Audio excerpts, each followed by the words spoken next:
Okay, Alan, a sore one to take against what was a very good Aberdeen side once again, but I think you'll be a little bit disappointed with our approach to the game. Very disappointed with our approach. You can only let a team be good if you let them be good, and we let Aberdeen be good, I thought.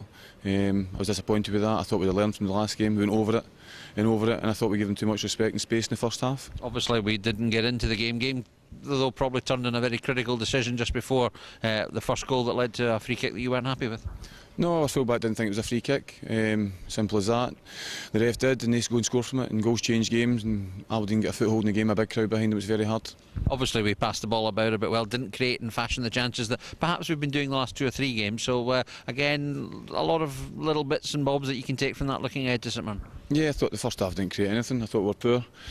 As I said, I gave them too much respect. But the second half was a lot better. We worked our goalie. We had a wee go. We threw Higgy up top with duels. But obviously that leaves space in behind with our own team. And we found that out. We lost a goal from Aberdeen, and they made it 4 as well. They're a good side, and I think they proved that with 2 splendid goals in the second half. The last goal in particular, not an awful lot you can do against that. I think there is, Michael. I disagree with you. I think we could have done a lot better, as in defensively.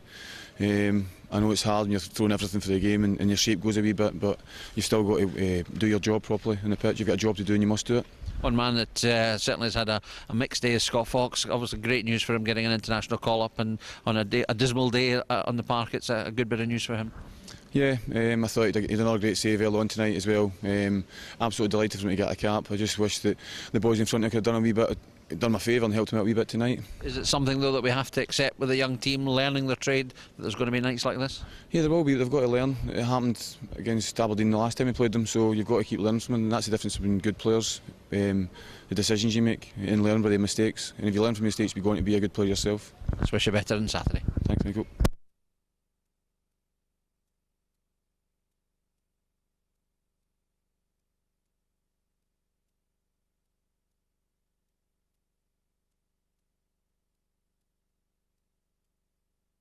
Okay, Alan, time to look forward to a game against St Mirren. I suppose it brings back a lot of good memories because we played a very good game against them at St Mirren Park, trying to sort of bring that back into the play if we can on Saturday.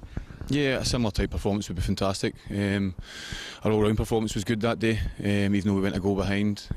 One thing I think will be a bit of difference in the Mirren side, because I've seen them lately and they look a bit different then. They've got their confidence back and they're going well. We look at our team news. We'll start with that because we missed Conrad Ballatoni big time in midweek. Does he come back, and do you have any other issues? Conrad trained today, should be fine. Stevie Lawless is back from illness. Alan Sinclair's got a knock, should be okay. Sean Welsh is a bit of a doubt at the moment. Obviously the midfield area has been performing pretty well for most of the season, and the way you shape it, I suppose Sean is a key component to that, isn't he? Yeah, he certainly is. One thing with Sean, he doesn't always get the credit that he's due, and he does cover a lot of ground, and he's a main cog in the pitch, and how knows he's been doing really well in there. I don't think our midfield were as good as what they could have been in the first half the other night at Pittodrie, but I could probably say that about every player. We talk about international call-ups. First of all, Scott Fox, we talked about him after the Aberdeen game. Stuart Manninger back in the 21s. I'm sure Stuart will be the first to admit he's not had the best few weeks in his Thistle career, but he's still a highly talented player, a lot to offer, and you must be pleased he's back in that international fold, which will give his confidence a lift. Yeah, certainly will. First and foremost, it'll give his confidence a lift.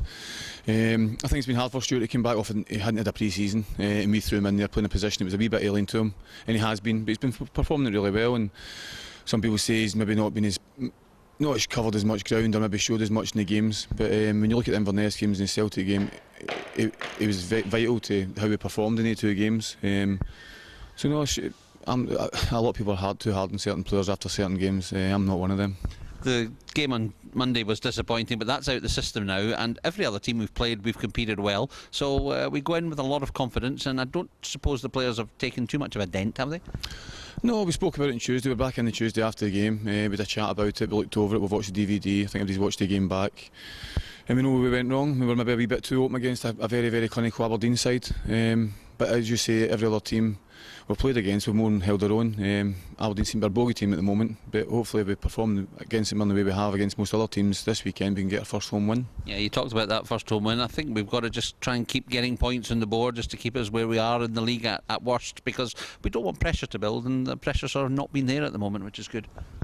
Yeah, well, pressure only comes if you're not winning games, you're not performing properly. But we've been doing that for the most part. I think a lot of people jump on that when you lost a game 4-0, which is expected because it's not acceptable. But as long as they keep performing at the level they have been at most other games, we'll be okay. Good, let's wish you well for the match. Thank you.